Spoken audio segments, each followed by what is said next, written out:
So today I wanted to talk about the idea of hard to get, right? Whether it's playing hard to get yourself or it's being drawn to something that is hard to get. Whether it's in dating, obviously that's kind of the first thing that comes to mind when playing hard to get. It's in dating, it's in relationships, whether it's that, or also I think it applies to everything, friendships, jobs, anything that seems like you kind of have to work to get it is just more attractive to us in a lot of ways. And I find this really interesting because playing hard to get is innately manipulative, right? It's like a tactic, especially in dating. If you're playing hard to get, you're intentionally acting in a way that is manipulating someone else. You're trying to make it difficult.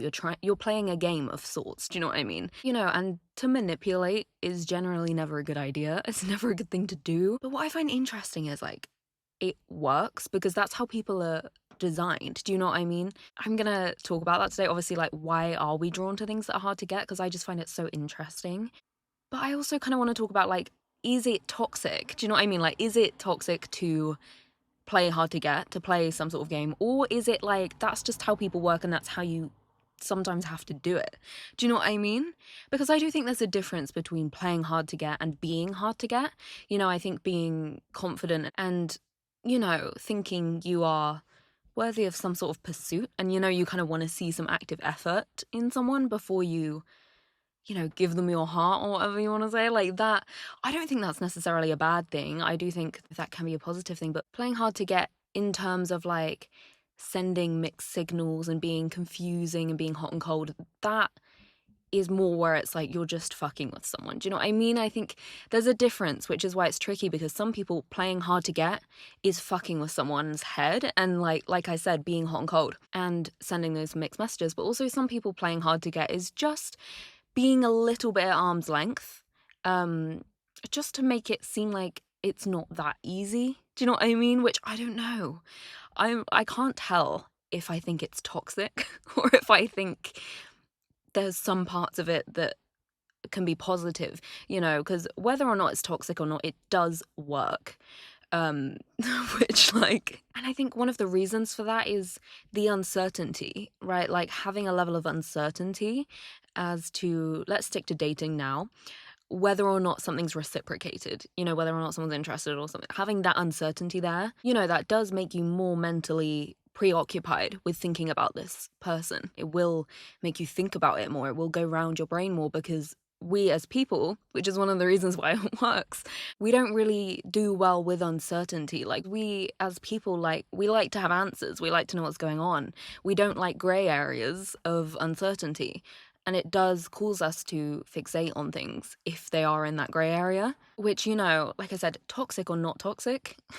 I'm not trying to, by the way, promote playing hard to get or any sort of manipulation tactic, okay? I'm just talking about it's interesting and why the fuck does it work? I'm not trying to say this is really good and healthy to do. But I do think that is one of the factors that it just causes us to kind of think about it more.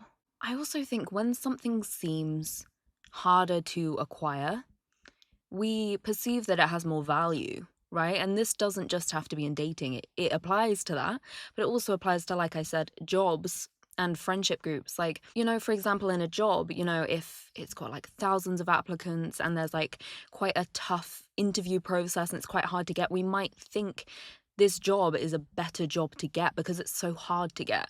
It implies that it's a better job when it could be a shit job. It doesn't necessarily correlate, and I think the same goes with, say, friendship groups. If, in school there's like friendship groups that maybe seem more exclusive and like harder to get into, we're more inclined to think like, that's the cool group, I need to get into that group, when maybe they're not nice people. It's not a nice friendship group. Maybe they're not good friends. It just gives off the impression to us that if something is harder to acquire or something is harder to get into, that it must be some sort of like elite exclusive thing, when it doesn't necessarily mean that. I just think when things come easily, we're less inclined to value that thing, because I think we also think, well, if I could just walk straight in and now I'm in that friendship group or now I've got that job, anyone could do that.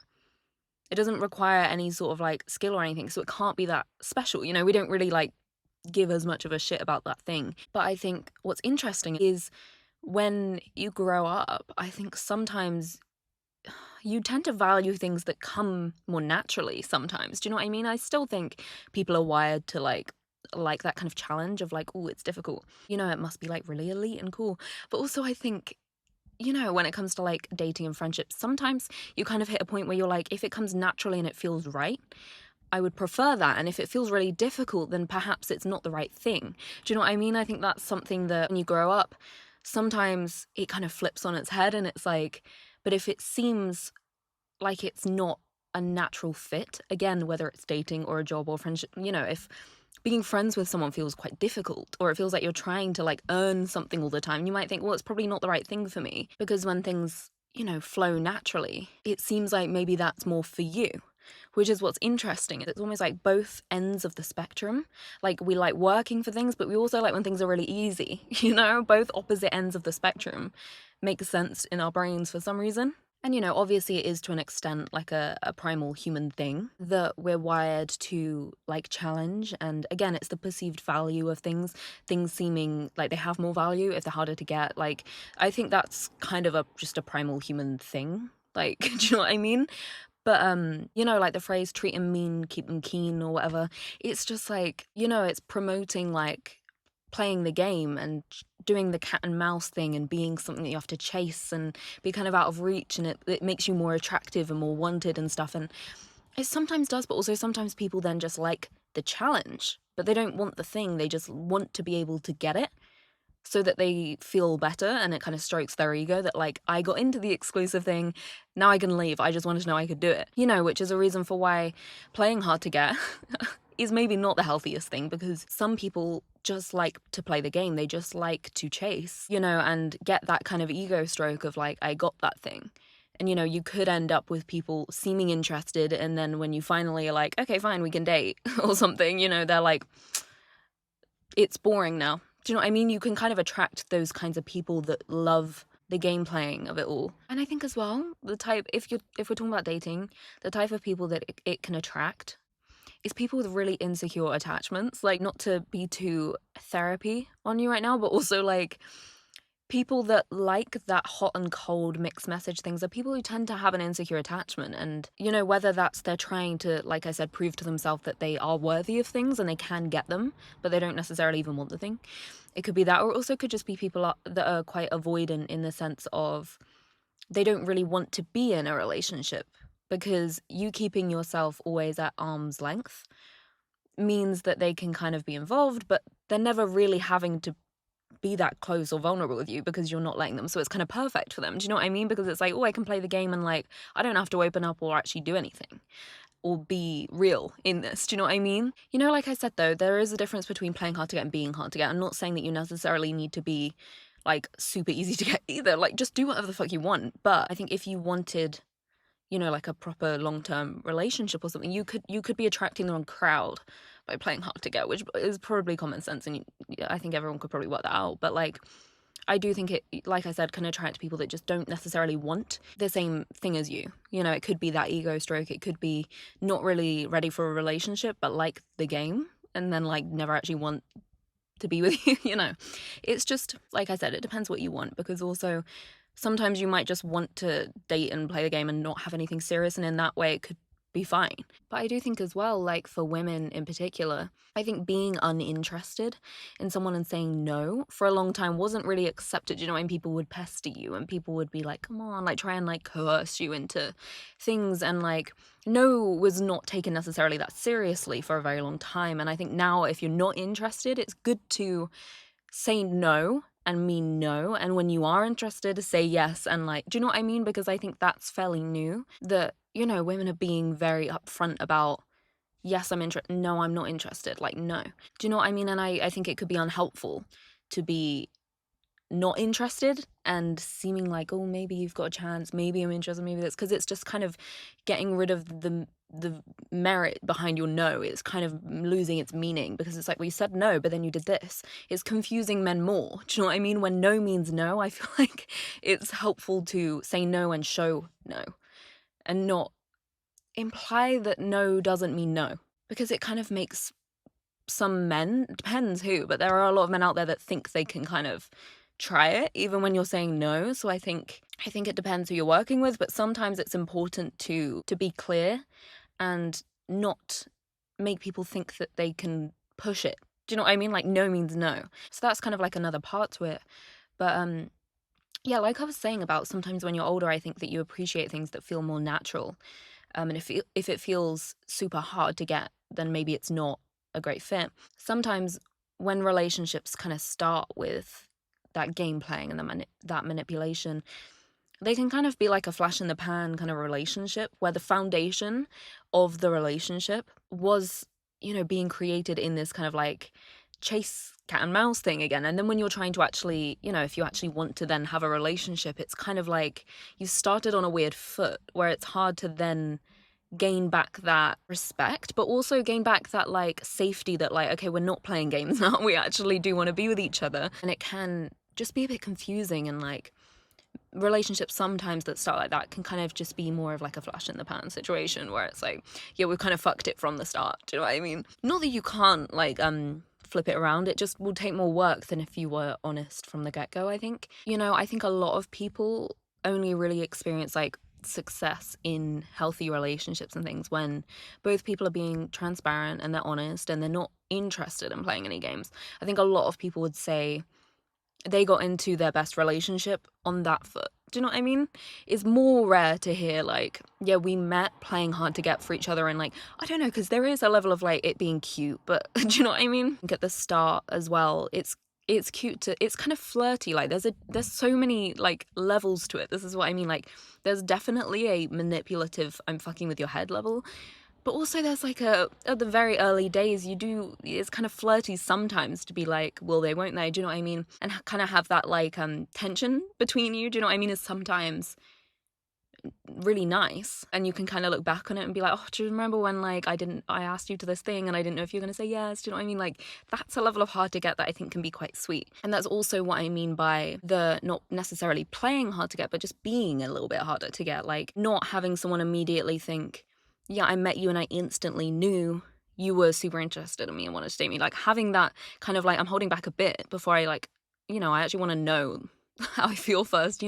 There is some level of like, it's definitely good to not necessarily immediately put all your cards on the table, but also sometimes if you want to do that and take that risk, it can work, But yeah, like I said, I do think a lot of people's best success in relationships is when they both are communicating quite openly about what they want and they're working on things together, and it's like just everything is on the table. And you're not playing any sorts of games.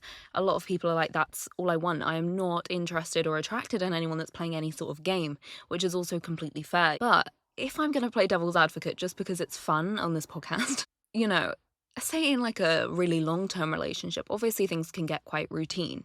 Say you've been married for a long time, or even you've been dating for a few years, things can feel a little bit routine, right? Where you kind of have to add that novelty back in. And this isn't necessarily a bad thing at all. I think this is just what happens if you're with someone for a while. Adding in that novelty and keeping it fresh and interesting is like necessary. You do have to put that effort in, otherwise it will become routine.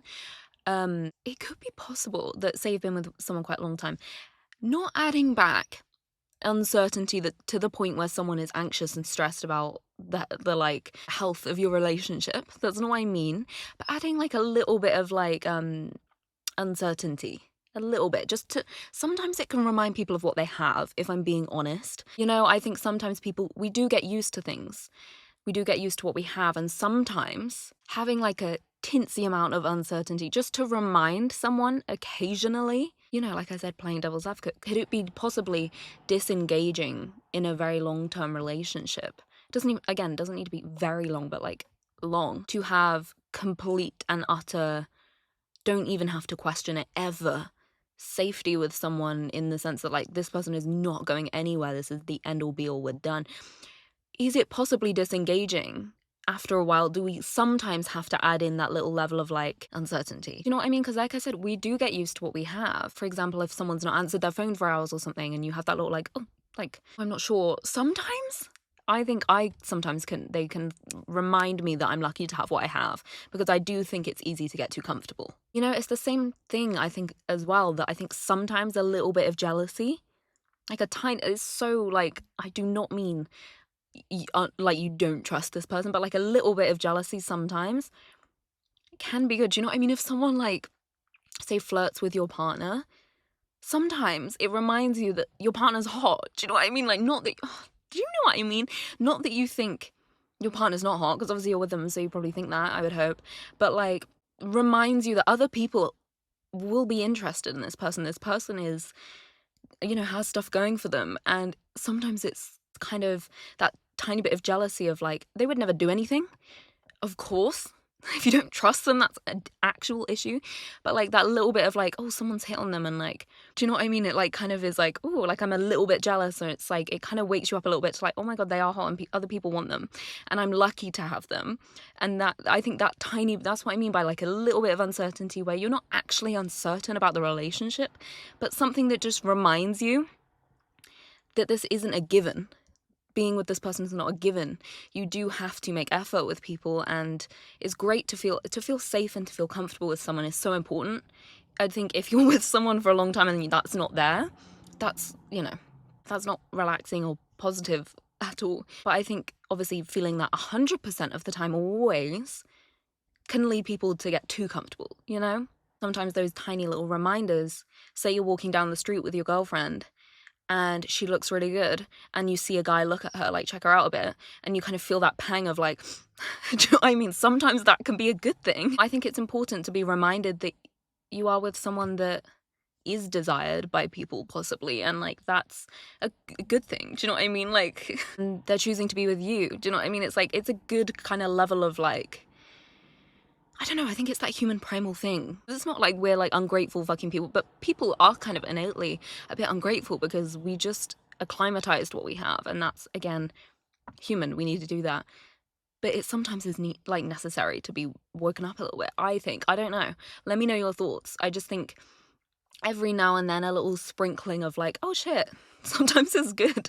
So then you like actually appreciate what you have. But yeah, I just think like it is human, if things seem too easy for us to think I'm going to pick something more challenging. We do enjoy challenge, and we do enjoy achieving things that feel like they were difficult. We like feeling like we're working towards things. And again, like, I'm not just talking about dating. I have been obviously in that kind of section, but like it just applies to everything. I think that we do feel that satisfaction more when something feels like it took work, like it's obviously going to be more rewarding to get a trophy for something really impressive that you've worked for than getting one for like participating. Do you know what I mean? It kind of means like, oh, everyone got this doesn't fucking mean anything.